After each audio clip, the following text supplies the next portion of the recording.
Hi, guys. Who didn't attend my last talk?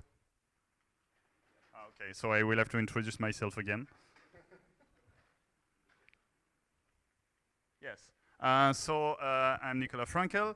I'm an hybris developer, architect, whatever you want me to do, generally. It depends on the customer, because I'm a consultant. I work for Hybris. Hybris is a nice company that has been bought by SAP. It provides an e-commerce platform based on Java and Spring. We are hiring. Well, of course, there are some disadvantages. You will have to relocate to some shitty country like Switzerland or Germany, and yeah, too bad. I also do some training, teaching, I write books, I blog, and obviously I'm a speaker. So today here, I will be talking about mutation testing. So there will be no Docker, no microservices, nothing hype. But I'm very interested in quality, and I think we don't talk enough about quality. So mutation testing. So you know there are many different kinds of testing. You have unit testing, you have integration testing, you have performance testing, you have penetration testing, you have exploratory testing. At one point, I stumbled upon a page that listed like about 100 kinds of testing. The stuff is all those kind of testing are only interested about one thing, the quality of the production code. And this is very great. Why? So we want our production code to be of quality. But how do you ensure that your testing code is good? Yeah. Sorry?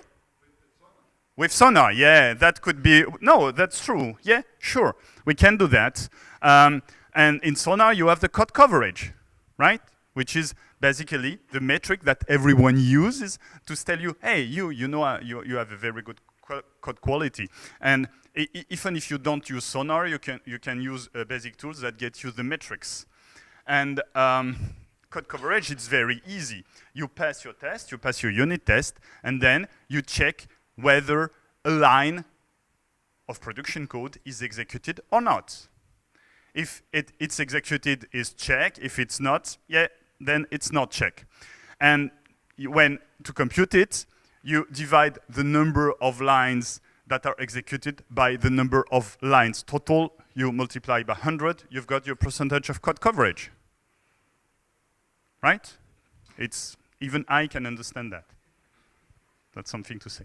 And in Java, there is no reason not to use code coverage, because you have tools to do that. You have Jacoco, you have Clover, you have Javantura, you have anything. And good people, renowned people, will tell you that the only acceptable code coverage is 100% code coverage.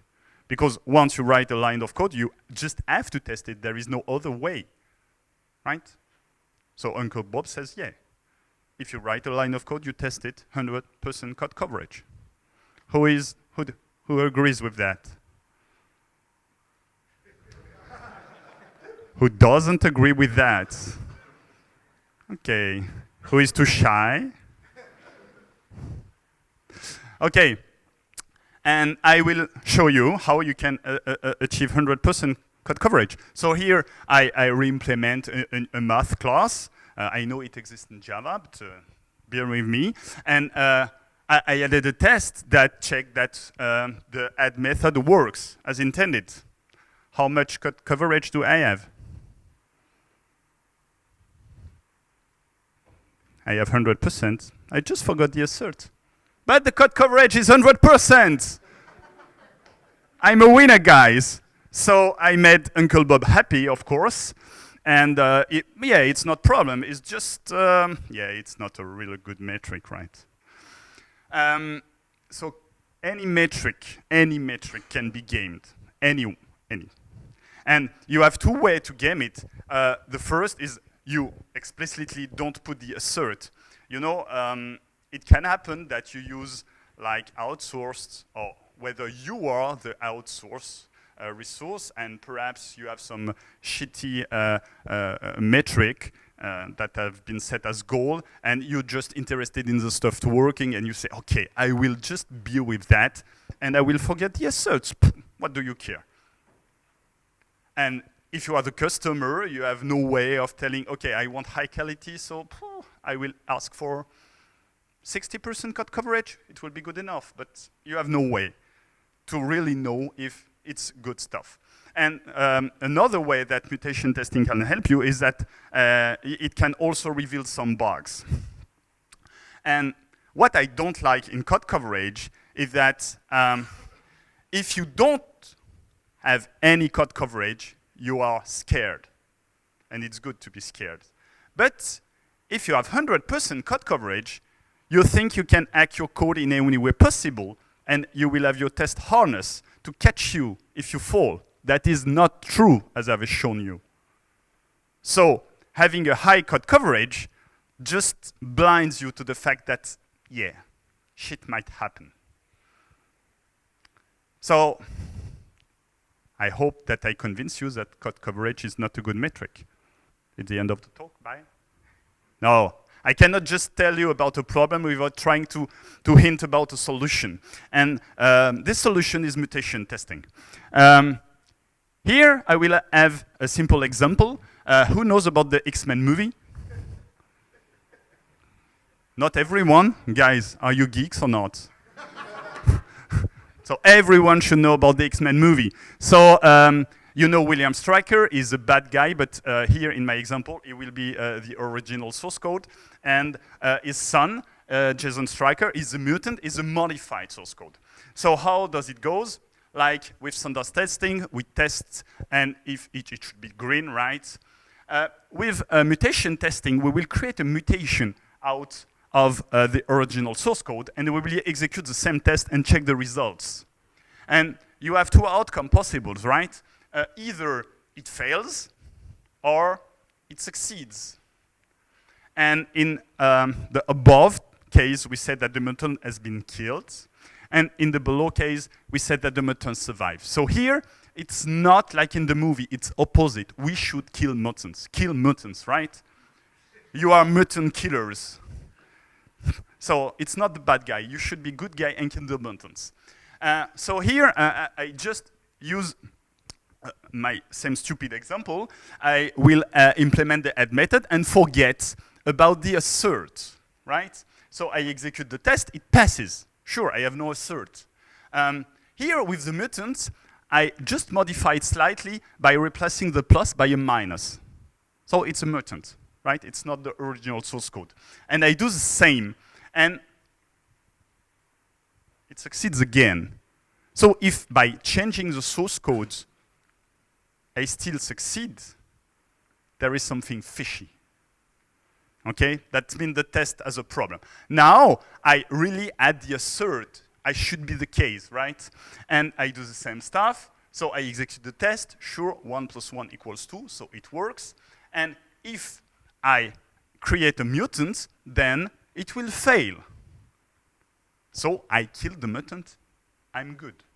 I'm the good guy. Kill the mutants, remember. Okay, how do you achieve that in Java? The good thing is there is already an existing tool with real production quality that you can use in Java, and it's called Pit.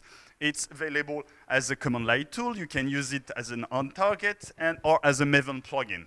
Who here is a Gradle fanboy? Sorry about you. I don't like Gradle either.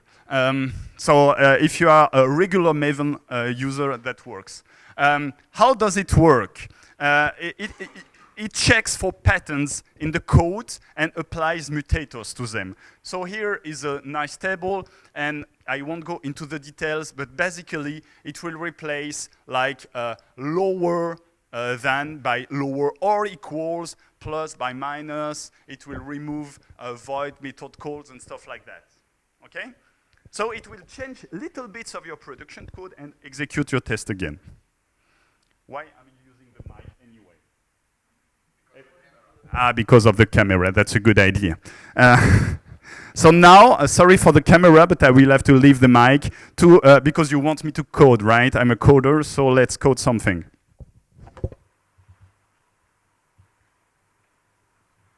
So here is my beloved math class, and here I created Oh, thank you very much.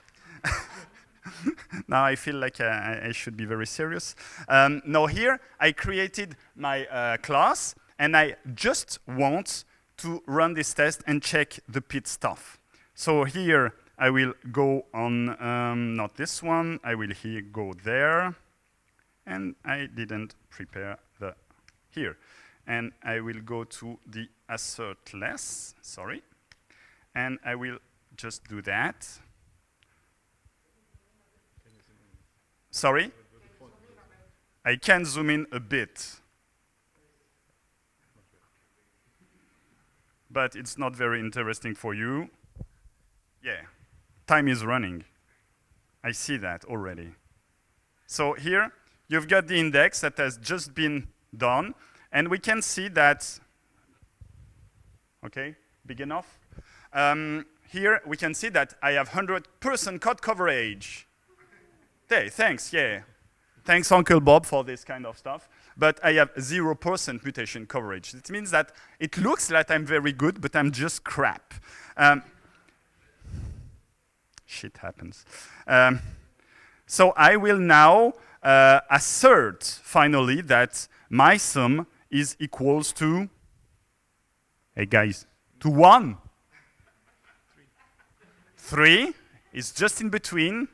Okay, you are sleeping, you just want to eat, right? So I will redo the run, and now I will again, and now not only do I have 100% code coverage, but I'm sure that this code coverage is a good one. Okay, because I have 100% mutation coverage. Now, second example. The first one is I gamed it purposely. I was being a bad developer. Boo me. This one is little different.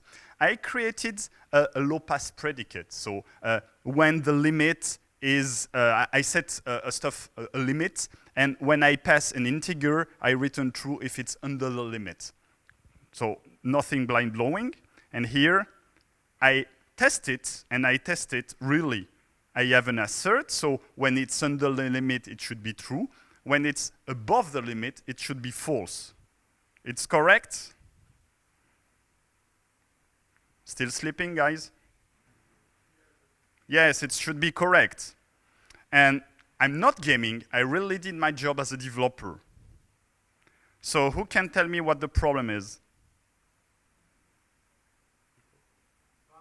Yeah, the boundary, yeah. You check the name of the project. You are smart. You don't, okay. Sure, here, you can see here that the Pit report tells you that, yeah, it changed the conditional boundary and the mutant survived. So in this case, I didn't try to game the system. It's just that I just forgot to test the limit. And now, if I redo that, so it's simple Maven stuff, nothing mind-blowing, and I reload, it killed it, right? And here it tells me that this one, I have 100% mutation coverage. So that's the only way that it means something. There is no other way. Okay, thank you. The problem of PITs, or any mutation coverage tool, is it's slow, but really, really slow. There is no other way. Why? The first is, I tried on Jodamoni. I can do it, but it just takes too much time.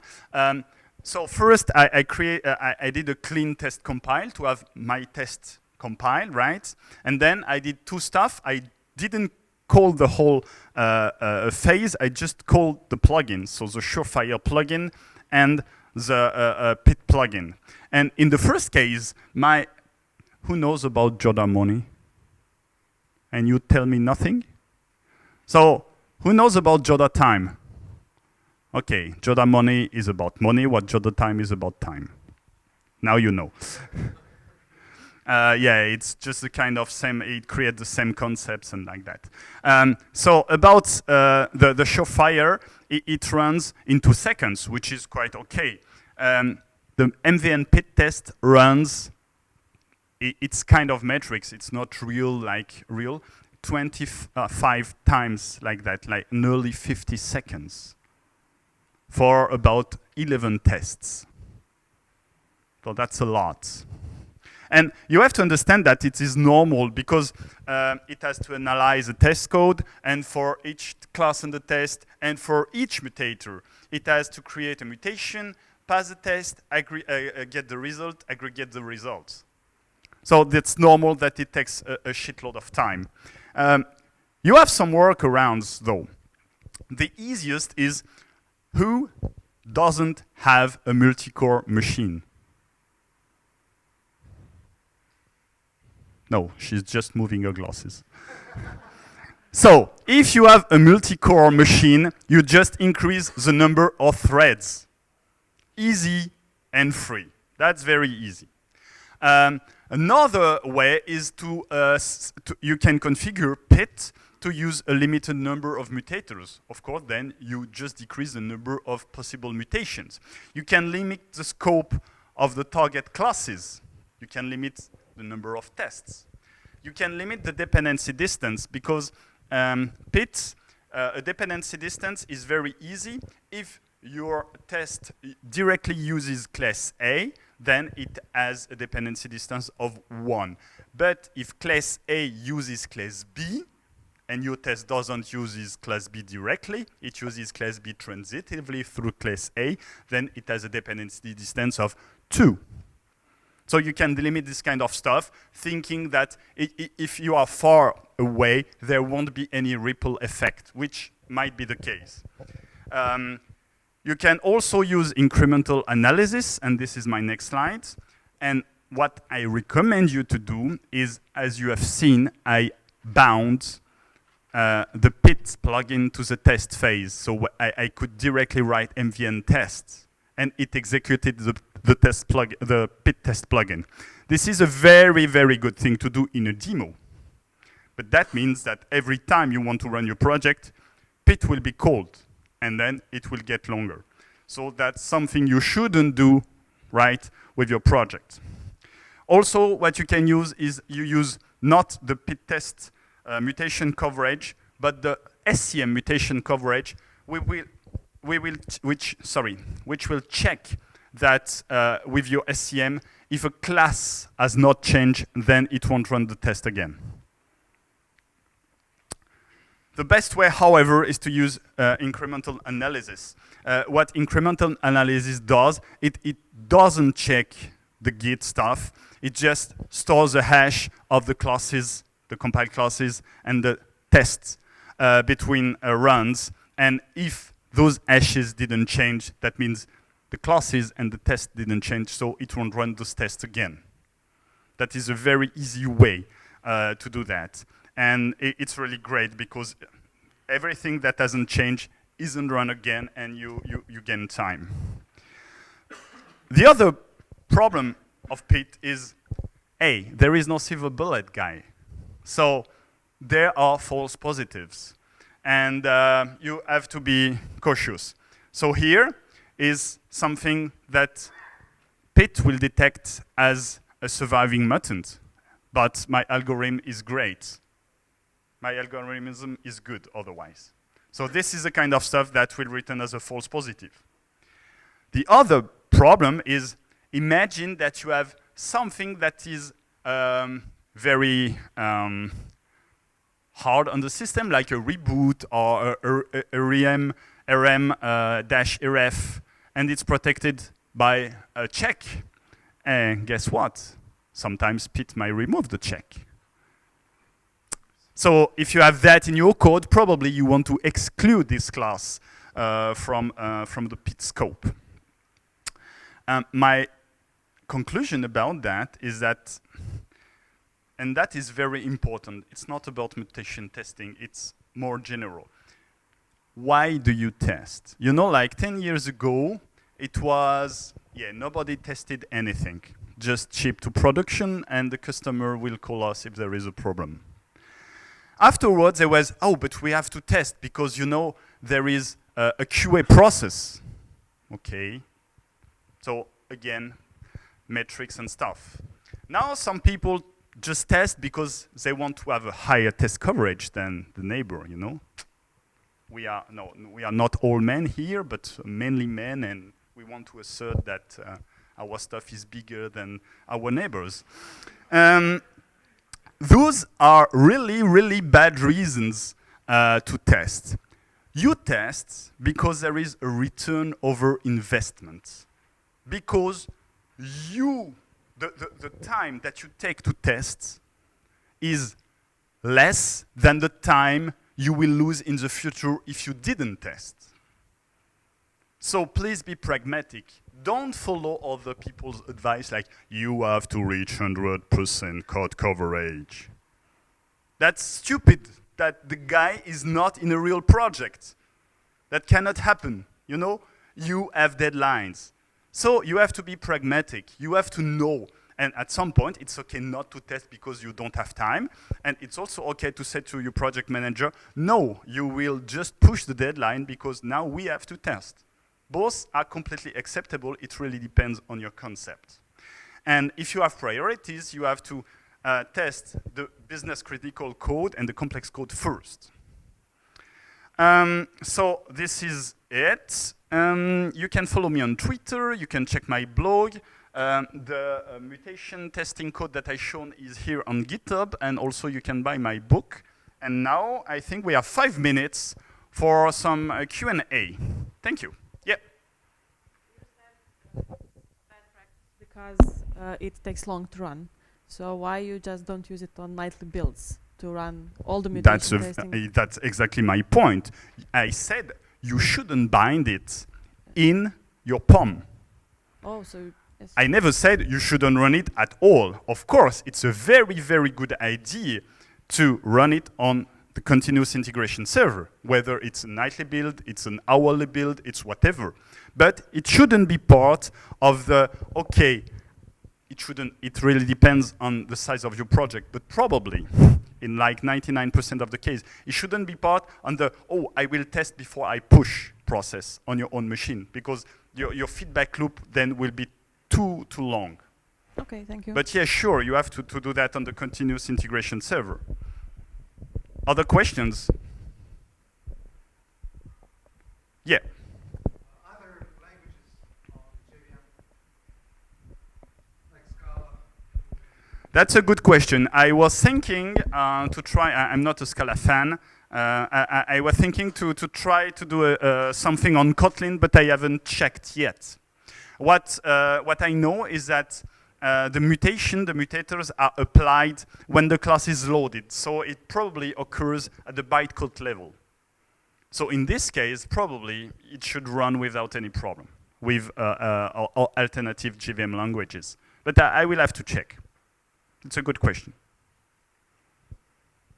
Other questions?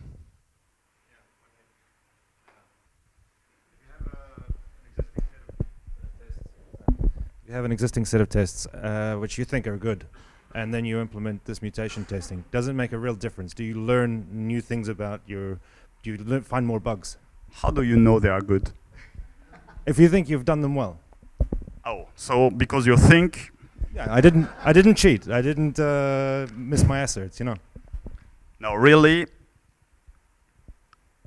you know Sonar, right? One of the guy in the Sonar team is Yevgeny Mandrikov. And this guy is also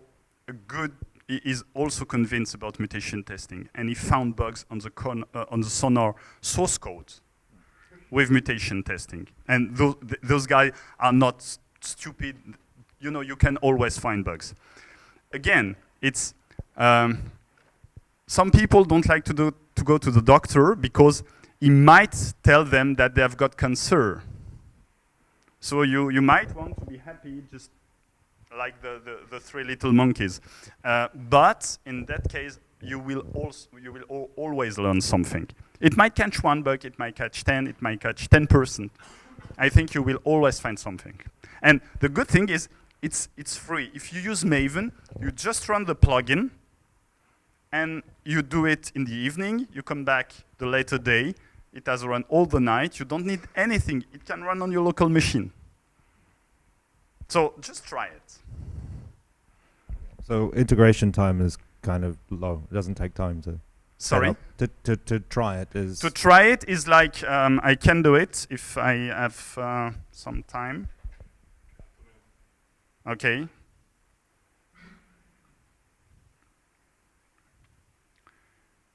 Sorry. Would be by surprise. Here, Jordan Money. And here I can do MVN. I don't remember the stuff.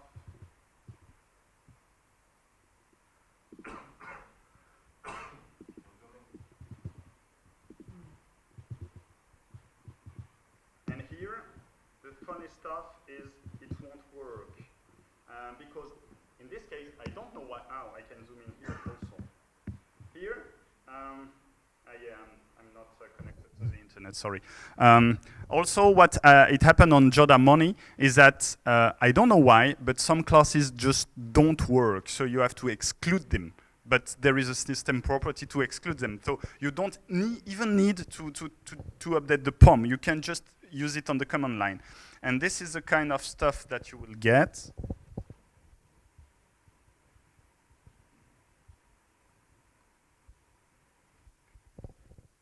And here it's very interesting because the line coverage is not so bad for some package, but the real difference, the real important stuff is the difference.